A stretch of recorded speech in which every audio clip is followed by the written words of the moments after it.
It's considered one of 16 strategic ports in the United States, which is why it's even more critical that proper security procedures are followed at the Port Authority of Guam.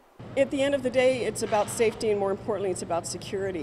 About 2 weeks ago, a security breach occurred at the port that resulted in a lockdown of the port yard.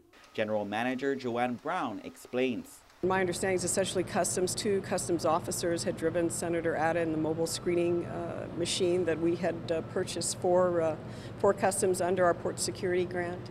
And unfortunately, because they didn't provide adequate notice to the port and go through the proper approval process for Senator Atta's presence here in the port yard, that's what led to the breach of security and the lockdown of the port yard until it was investigated and cleared by port police. Atta told KUAM he did not believe he breached security as he was accompanied by 2 custom officers in an official vehicle.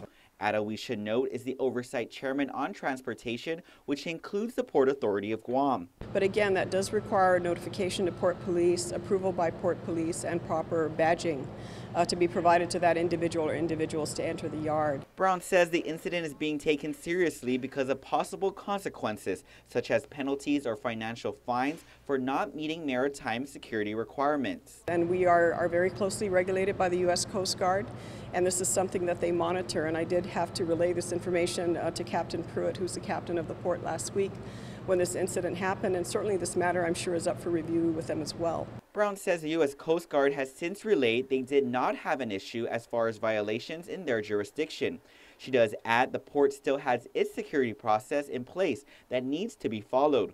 Meanwhile, the armed security guard who allowed the customs vehicle to enter the yard has since resigned. And I had to also send a memorandum to our police chief to provide to all our port police officers and all our armed security guards, refreshing them on what the protocol requirements are. And unfortunately, if they're not followed, there will be consequences to that. She has even written to Customs Director Pedro Leon Guerrero requesting he take appropriate administrative action with regards to the customs officers involved, along with reminding them of proper protocols and mandate security requirements. Customs also should know better because they're certainly free to come into the port to do any type of investigative work and inspection work that they do in the course of their day-to-day operations. However, that does not grant them any authority to bring any unauthorized individuals into the Port of Guam. KUAM has yet to receive a response from Customs, but in a letter to the port, Director Leon Guerrero says, quote, "I too agree with the importance of security at this port of entry and its relevance to customs enforcement on Guam," end quote. Reporting for Guam's News Network, I'm Ken Quintaniza.